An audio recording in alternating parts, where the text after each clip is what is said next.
Sapa supremo Akhilesh Yadav आज अयोध्या पहुंचे, जहां वे जिले के मवई क्षेत्र के एक बाग में आयोजित इंडिया गठबंधन समर्थित सपा प्रत्याशी अवधेश प्रसाद के समर्थन में जनसभा संबोधित किया।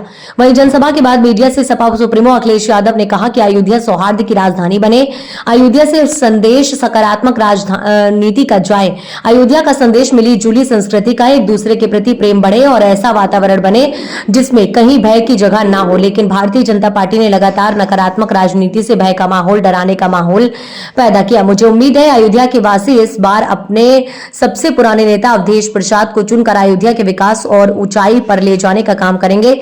भाजपा ने झूठी बोलकर जिस ऊंचाई पर पहुंचे थे, अब वह ढलान पर आ गए हैं और नीचे जा रहे हैं। उनका काउंटडाउन शुरू हो गया है। जनता अब उनकी कहानी सुनना चाहती है। जनता अब उनकी कहानी नहीं सुनना चाहती। उनके जो पुराने घिसे पिटे डायलॉग हैं उनको भी नहीं सुनना चाहती। जिस समय उन्हें पेपर लीक पर बात करनी चाहिए, जिस समय उन्हें नौजवानों की नौकरी पर बात करनी चाहिए, तो उस समय वह लोगों का ध्यान हटाना चाहते हैं। अपनी बातों से इलेक्टोरल बॉन्ड ने भारतीय जनता पार्टी की पोल खोलकर रख दी है। भ्रष्टाचार की भी खुली पोल और महंगाई की भी। जिस कंपनी से इन्होंने चंदा लिया, जाहिर सी बात है वह मुनाफा भी कमाएगी और अब मुनाफा कमाएगी तो स्वाभाविक है कि महंगाई बढ़ेगी। इस बार भाजपा के खिलाफ जनता का गुस्सा 7वें आसमान पर है। 140 करोड़ जनता इन 140 सीट के लिए तरसा देगी। उन्होंने कहा कि भाजपा ने सिर्फ अमीरों का कर्जा माफ किया है। हमारी सरकार बनी तो हम किसानों का माफ करेंगे। हमारे युवा ने मेहनत की है, तैयारी की है, सालों तक लगे रहे हैं कि उन्हें नौकरी मिलेगी। सपा प्रमुख अखिलेश यादव ने कहा कि सभी परीक्षाओं के पेपर लीक हुए हैं, सरकारी नौकरी और रोजगार नहीं दे रही है। करके बैठ गए, सालों साल वहां बने रहे, तभी किसान घर वापस लौटे जब इस सरकार ने तीनों काले कानून वापस ले लिए। हमारा किसान झुका नहीं, गरीब लड़ते रहे, समाजवादी खड़े रहे और हम लोग कवरेज में ऐसा भी देखा कि एक थार लेकर के आए और किसानों पे चढ़ा दी। किसानों की जान गई और भी साथी चले गए, लेकिन किसानों ने अपने आंदोलन को रोका नहीं, वो लगातार अपनी लड़ाई लड़ते रहे। आज हम अपने किसान भाइयों को भरोसा दिला के जा रहे हैं। इंडिया गठबंधन और समाजवादी पार्टी ने तय किया है कि जब आने वाले समय में सरकार जब बनेगी तो अपने किसानों को एमएसपी का कानूनी अधिकार दिलाने का काम करेंगे। न केवल कानूनी अधिकार एमएसपी का दिलाया जाएगा, बल्कि साथ ही साथ जिस तरीके से हमारे किसानों को धोखा दिया गया, जिस समय कर्ज माफी का सरकार ने फैसला लिया, उन्होंने ये नियम बनाया कि जिनका कर्ज 5 करोड़ से ऊपर बैंकों पर है, जिन्होंने बैंकों से कर्ज लिया है 5 करोड़ से ऊपर, उनका कर्ज माफ कर दिया जाएगा। बड़े बड़े उद्योगपतियों का कर्ज माफ हो गया, बड़े बड़े कारोबारियों का कर्ज माफ हो गया, लेकिन हमारा किसान और गरीब जिसका केवल लाखों में कर्जा था, उसका कर्जा माफ नहीं किया सकता। हम अपने गरीबों को, किसान भाइयों के जा रहे हैं। इंडिया गठबंधन ने फैसला ले लिया है, अगर वो उद्योगपतियों का कर्ज माफ कर सकते हैं तो हम लोग भी गरीबों का और अपने किसानों का पूरा कर्ज माफ करेंगे। उनका 16 लाख करोड़ कर्ज माफ किया है, हमारे किसानों पर तो मामूली लाखों में कर्जा है। इसलिए किसानों को सुविधा देना, उनका कर्ज माफ करना, उनकी एमएसपी दिलाना, ये समाजवादियों का इंडिया गठबंधन का संकल्प है। और 4 जून के बाद सरकार बनने के बाद हम लोग ये हमारे नौजवान दिखाई दे रहे हैं, ये वो नौजवान हैं जिन्होंने तैयारी की, कोचिंग की, मेहनत से पढ़ाई की, अपनी 10वीं 12वीं परीक्षा की, सालों साल कोचिंग की, पैसा लगा करके अपनी गरीबी में उधार मांगकर भी कोचिंग की और परीक्षा की तैयारी करते रहे।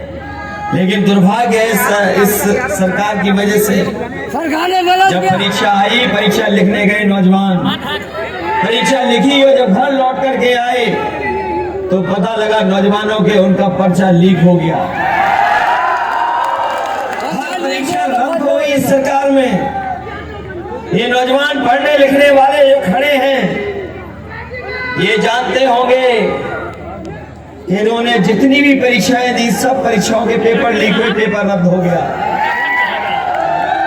इन्हें नौकरी नहीं दे रही सरकार, नौकरी नहीं देना जा रहे, इनको रोजगार नहीं दे रही सरकार। और यही नौजवान अगर मन बना ले, मैंने तो कई बार कई मौकों पर कहा, परीक्षा रद्द होने की वजह से 60 लाख बच्चों का जीवन खराब हुआ है। यही 60 लाख बच्चे और उनके माँ बाप को अगर हम जोड़ दें तो एक परिवार में 3 सदस्य सरकार से नाराज हैं, और 60 लाख अगर नाराज हैं तो 60 लाख का गुणा अगर हम 3 में कर दें तो 1 करोड़ 80 लाख उत्तर प्रदेश में सरकार से नाराज नौजवान और नौजवान के माँ बाप हैं। यही 1 करोड़ 80 लाख अगर 80 लोकसभाओं से भाग दे देंगे तो हर लोकसभा में 2,25,000 वोट कम हो गया बीजेपी का। बताओ, जिस दल का एक लोकसभा में 2,25,000 वोट कम हो गया, तो बताओ वो दल बचेगा कैसे? बताओ, सफाया करने जा रहे हो बीजेपी का कि नहीं? नौजवानों, याद रखो, आपकी नौकरी नहीं छीनी इन्होंने। 10 साल में इन्होंने आपके 1/3 जीवन बर्बाद कर दिया। 1/3 जीवन बर्बाद किया इन्होंने। और हमारे तमाम वो नौजवान जो सड़कों पे दौड़ करके, खेतों पे दौड़ करके अपनी फौज की तैयारी करते थे, जो फौज की पक्की नौकरी मिलती थी, इन्हें जब जानकारी हुई कि गांव गरीब के परिवारों के बच्चे फौज में चले जाते हैं, फौज में जाने के बाद उन परिवारों का आर्थिक और सामाजिक रूप से मान सम्मान बढ़ जाता है, इन्होंने फौज की पक्की नौकरी को आधी अधूरी नौकरी बना दिया। अग्निवीर व्यवस्था को हम कभी स्वीकार नहीं कर सकते, क्योंकि अग्निवीर व्यवस्था में इस फौज की भर्ती में न कोई सम्मान मिलने जा रहा है, न केवल ये लोग धोखा दे रहे हैं, पर शहीद होने के बाद भी सम्मान नहीं मिलेगा।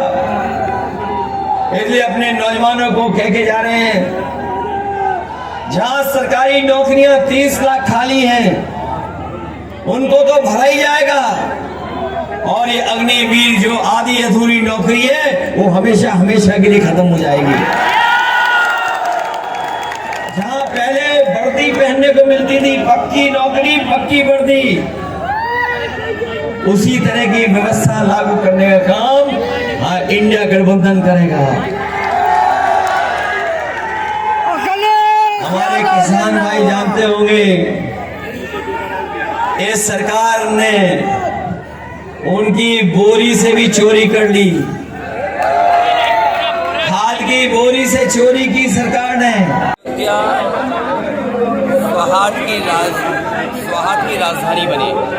अयोध्या से संदेश सकारात्मक राजनीति का जाए। अयोध्या का संदेश मिली जुली संस्कृति का, एक दूसरे के प्रति प्रेम बढ़े और ऐसा वातावरण बने जिसमें कहीं भय की जगह ना हो। लेकिन भारतीय जनता पार्टी ने लगातार नकारात्मक राजनीति से भय का माहौल, डराने का माहौल पैदा किया। मुझे उम्मीद है अयोध्या के वासी इस बार अपने सबसे पुराने नेता आदरणीय अवधेश प्रसाद जी को चुन करके अयोध्या के विकास को और ऊंचाई पर ले जाने का काम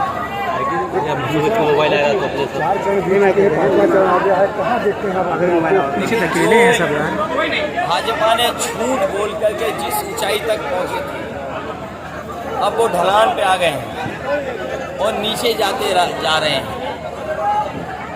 उनका काउंटडाउन शुरू हो गया है। जनता उनकी कहानी नहीं सुनना चाहती और उनके जो पुराने घिसे पिटे डायलॉग है उनको भी नहीं सुनना चाहती। जिस समय उन्हें पेपर लीक पे बात करनी चाहिए, जिस समय उन्हें नौजवानों की नौकरी रोजगार के बारे में बात करनी चाहिए, वो लोगों का ध्यान हटाना चाहते हैं अपनी बातों से, लेकिन जनता नौजवान सब सावधान है।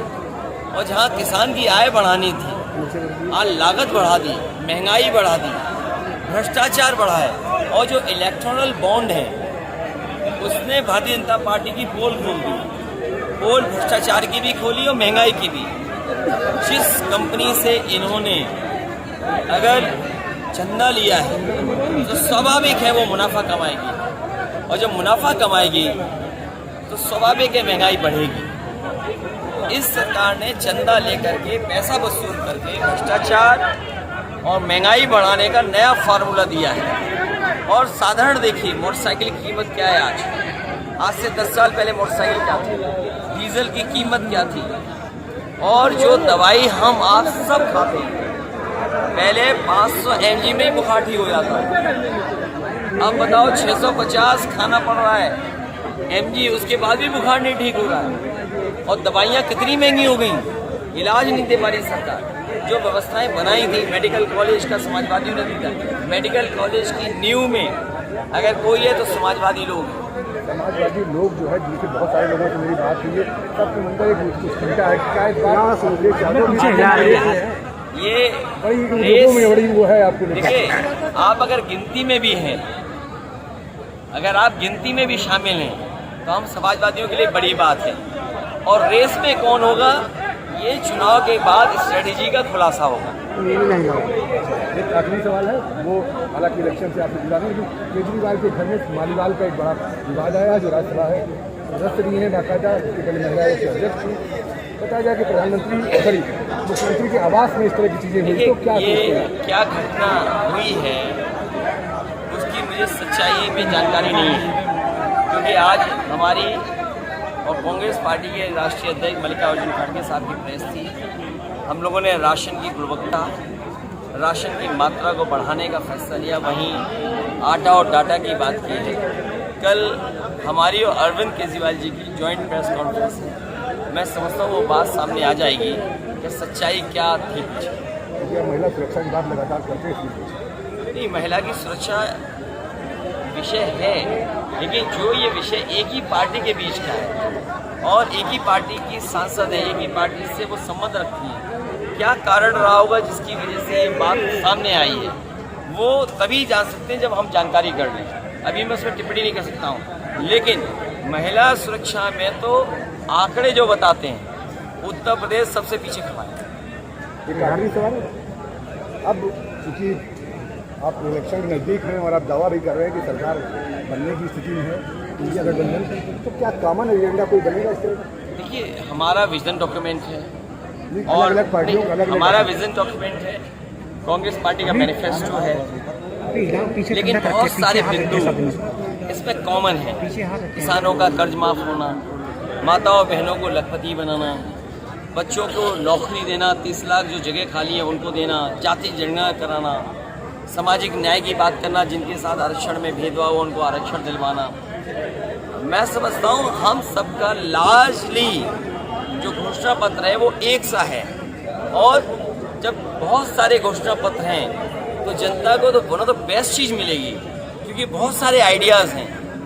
यहाँ ऐसा नहीं कि एक व्यक्ति की मनमर्जी से सब कुछ चल रहा हो, जो आत्मतुष्टिकरण के लिए कुछ भी फैसला ले सकते हैं। इसलिए जनता को सबसे बेस्ट जो चीज़ होगी, बेस्ट ऑफ बेस्ट मिलने जा रहा है, उसके लिए जनता मतदान कर रही है। और मैं आखिरी कहता हुआ कि लोग अपना अपना आकलन कर रहे हैं, लेकिन इस बार भारतीय जनता पार्टी के खिलाफ जनता का गुस्सा 7वें आसमान पे है। 140 करोड़ की जनता इन्हें 140 सीट के लिए भी तरसा देती है।